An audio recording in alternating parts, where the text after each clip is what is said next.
Welcome to Baby Dribble, proudly sponsored by SweetDreamers. Baby Dribble is a fun, friendly and free parenting advice channel. Okay, hi, it's Lynda and Lucy here, and this week we'll be talking about how to travel with kids this Christmas. And with the big day just around the corner, lots of families will be planning and looking at travelling to family and friends who live a little further away for Christmas Day. So we've been looking at some helpful tips to help you travel stress-free. So the key word here is stress-free. So when to travel? Yeah. So there isn't a bad time to travel, although I did read the other day that it might, I don't know if you want to do this, because everyone wants to probably be there a little bit before. Yeah, be super organised. But Christmas Day, there's not going to be no one on the roads. So if you're travelling, you've got the road free. There'd be no cars. It depends how far you're looking to travel. I suppose so, I mean, if it was just like 2 hours, you could do it on the day if you really wanted to. If you want to, you're right. It depends on how you as a family approach it, whether you're happy to travel Christmas Day or whether you want to get it all out of the way so you're there. Exactly. So we'll let you decide on that. But they're just some things to consider when travelling. Yes. We're talking about travelling by car here, not necessarily by plane.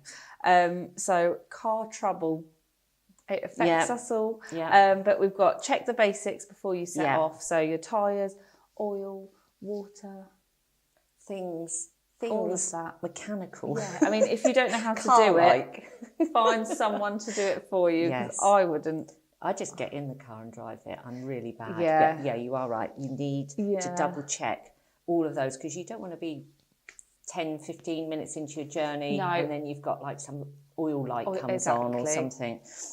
I mean, just have a little look. If a light's not on, there's just not lift much up the you can bonnet, do, is there? Just look. And go, oh, and then shut it again. You've done your checks, done. That's what I would do. Poke it a bit with a stick or an oily rag. Have a rag there. Make it look like you've done something. Perfect. Have your breakdown cover. That's a good one. Provider details. So I wouldn't know my policy number.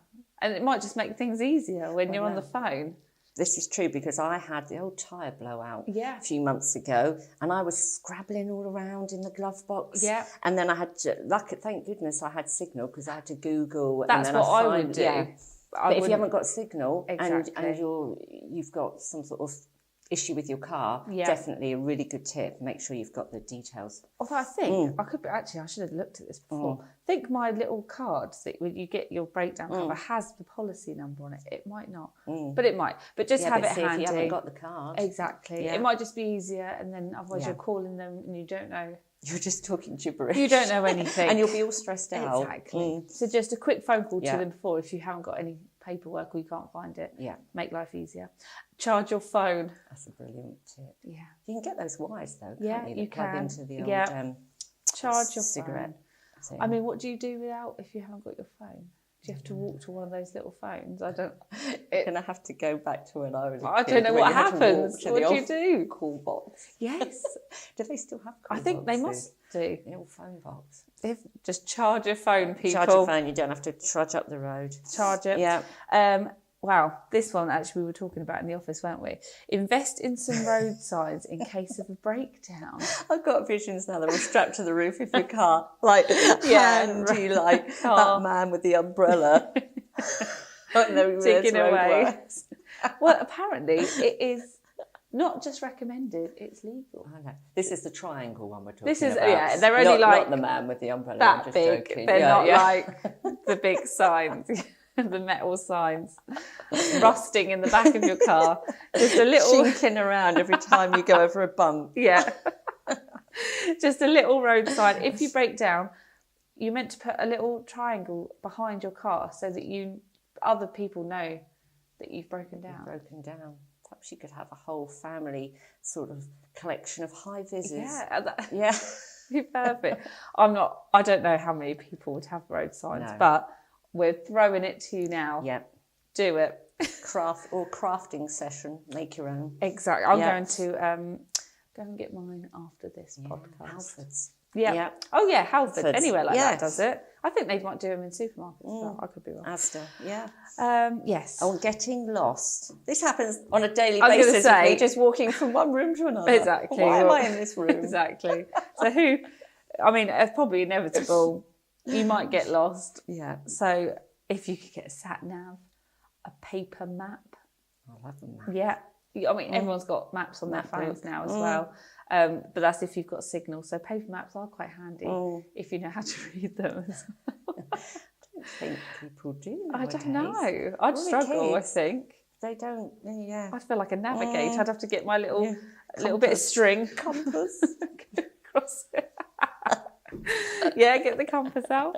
And then this one was quite good. I thought if you are travelling quite far, so say you were going to like Scotland, you might want to break it up a bit. And I saw someone had worked in some fun stuff. So they went swimming 3 hours up the road. Yes. They went swimming in like a fun place. And then their kids slept after for like 2 hours. And I thought, well, that's really good. That's a good idea. If you are going really far on a long journey and you've got space it out. Yeah, space it out a little bit. So I don't know, I just thought that might be a good idea to schedule some fun stops or somewhere you want to go. I don't know. Yeah. But just look at your route and then you can perhaps pick out sort of places. Have to do little detours, but might make it fun. That's good.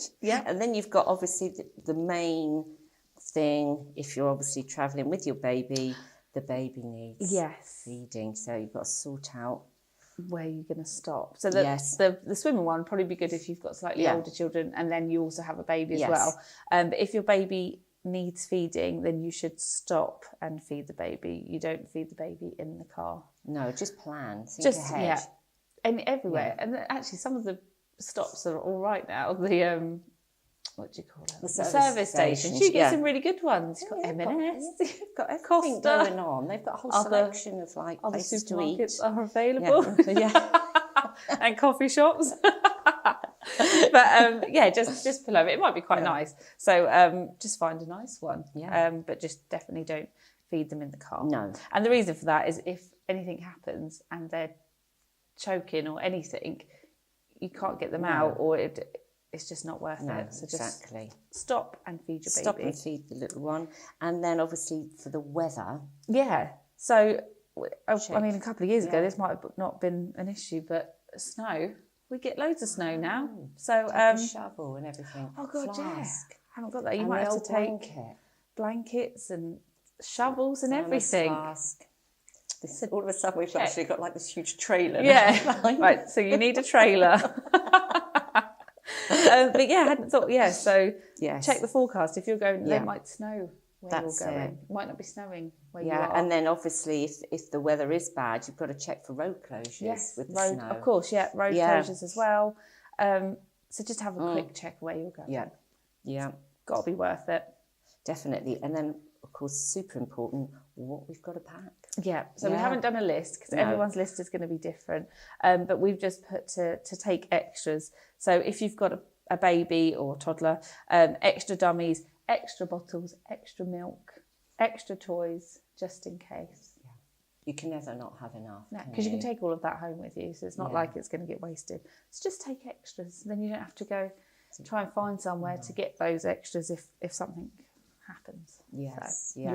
Just so that you don't have to worry. Then you've got peace of mind. Exactly. And then you've got a little tip here: make it a home from home. Yeah. Well, when I was thinking about people travelling, I was thinking they might be going to families' houses, but not everyone will be staying at houses. They'll be at hotels or Airbnb like type places. So it was to just bring stuff that makes it a home from home. I'm trying to think of all the things that I would take. But if you are staying in a hotel, not taking the sofa with you. Not taking the sofa with you. No, you need the trailer for that. TV. Yeah. But I was thinking of kids. So you've got special blankets, sleep aids, favourite toys, and then maybe if you are like staying with kids, like if you could take a DVD player or a laptop so you could play their favourite videos and stuff like that, it might just make it feel a bit more like home. Because hotels can be a little bit cold. And you want it to be nice and homey. A little tree, little Christmas tree, like if the you Griswolds, wanted to. Family vacation. Exactly. That's it. On the Perfect. Maybe a small one. But yeah, maybe a little tree. Make it decorate you might get a squirrel in it. Exactly. Otherwise, if you're driving along. And then Santa will know where to go as well. That's the other thing. If you took a little tree, then Santa would know that it was your tree. This is it. If you've got kids, keep your eyes peeled for the tree. There you go. And then what we've got here coming up next is accept the change to your little one's routine, because I always used to be a bit stressed about that. It's just like, oh no, I've got them in such a good routine, and I don't want to mess it all up. But it's really a little bit inevitable. Yeah. So if you just accept that it's going to happen, accept that it's coming. Yeah. And if they're going to go to sleep later. Well, actually, you might get a lie-in. I mean, I'm not saying that you will, but you might get a lie-in, but it might make them a little bit groggy the next day. Just accept it. But they're going to get back into the routine. It's not going to. They're going to be permanently shunted along to a completely different routine. Exactly. They're going to easily slip back into the swing of things, and just enjoy it. Enjoy the time, and then it, like you say, it'll only take 2-3 days to get them back. It might be a little bit of pain, but you will have had so much fun. Exactly. It's worth it. And just enjoy it. Definitely. If you can. And what about the old Carsickness? Because my daughter was always really bad. I was as well. And I get it not going very far. A couple of mine. And then he wouldn't even give me an indication he was going to be sick. He just go for it. Well, it was just like, you could have at least given me a bit of a hint. Yeah, a bit of time. I could have pulled over. Exactly. It's just like, I've been sick. Whoa. So now we've got to clear it up. That's where all of your changes of clothes come in. My daughter we went on a trip over the Isle of Wight. In the end, we ran out. I took loads of changes of clothing, but we still ran out. I had to go and buy something. Yeah. I mean, and that was in the summer. So if you're travelling over the winter, you're gonna. God, you need jumpers. And then we had all the windows open on the car because it was so smelly. Hair. Which again would be a little bit tricky if you're driving through snow. You've got all the windows. See, I wonder if it happens more in the summer because it's hot. Yeah. Might do. But there's stuff that you can buy. You can get these little bands that go on the wrists, and it's like releases. It's got a message. Don't be sick. Yeah, don't be sick. Tell your mum. But it releases something in. I'm not entirely sure how it works, but it releases something in the skin, and it helps them. Thing. Yeah, and it helps them stop being sick. That's or you good, can like get a calming, calming one, or you can get tablets. Yes, exactly. Because you can get chewy, fruit flavoured, like almost like sweetie type ones for the youngsters, can't you? And there's also to look out the window, so not to be reading or sorry, the baby's reading the Times. Oh, not babies. Financial Times. We're talking about slightly older. Don't read the FT when you're driving. Take it off babies for the journey. not the babies. More like 6-7 year olds. Yeah, there we go. Reading. But to look out the window. Don't you go reading while you're driving. No, don't exactly. Yeah, that's it. Don't read your novel when you're driving. No. Very important. No, they're really good tips actually. And also, just as as always, one of our favourite things to do is we've done some myths on Instagram. So we've done our poll. Thanks for everyone who's taken part. And our first one about travelling and with kids over Christmas is you shouldn't travel with a newborn, and we had true or false here. So 10% of you said true and 90% said false.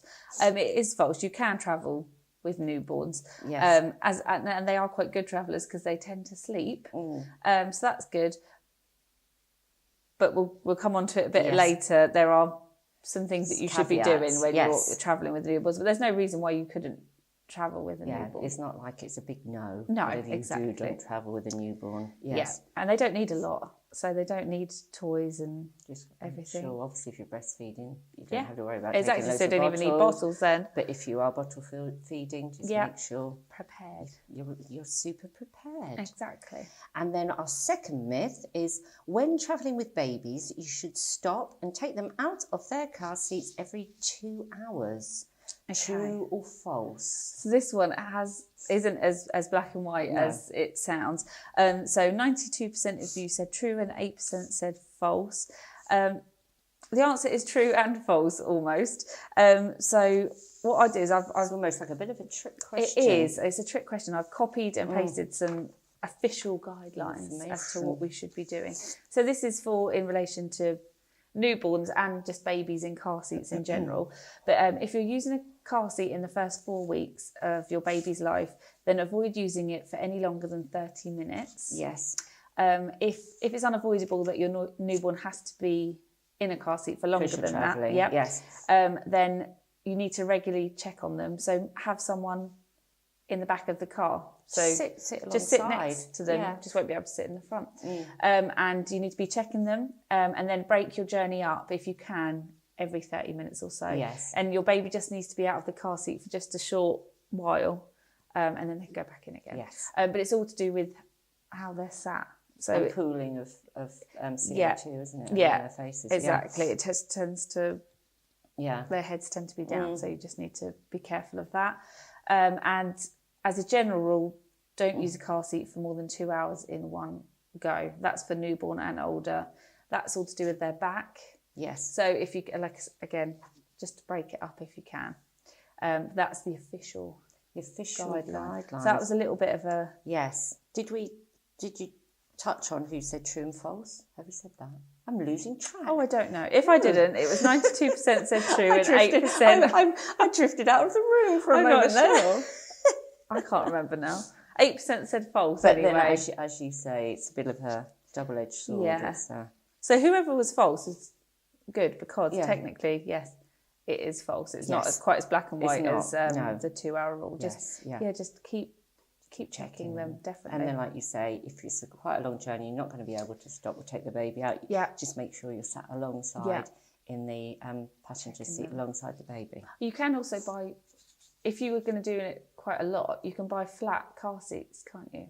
Yeah. So that might be an option. Yes. Brilliant. And also, so our final myth, I should not feed my baby whilst we're travelling. We actually touched on this earlier. Yes, we did. Yeah, 67% said true and 33% said false. It's true, you should not feed your baby whilst travelling, as you'll be more tempted to pick them up out of their car seat if something happens.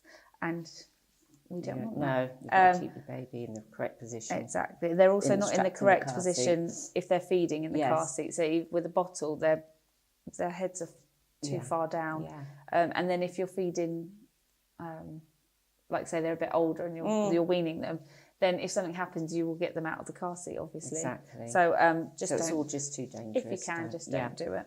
But brilliant. Thanks for that, Lucy. Lucy. That's great. So we hope we've been quite helpful giving you some tips here, and thanks to everyone who's taken part in our myths, and we wish you happy travels over the festive period, and all our Baby Dribble content will be available for you to access through our podcast, YouTube, and on our blag. We're blagging it on our blog at sweetdreamers.co.uk/blag. There we go, that's it. Bye for now. Thank you. Hey guys, really hope you enjoyed this episode of Sweet Dreamers Baby Dribble. If you did, please share and pass it on and let us know what you think.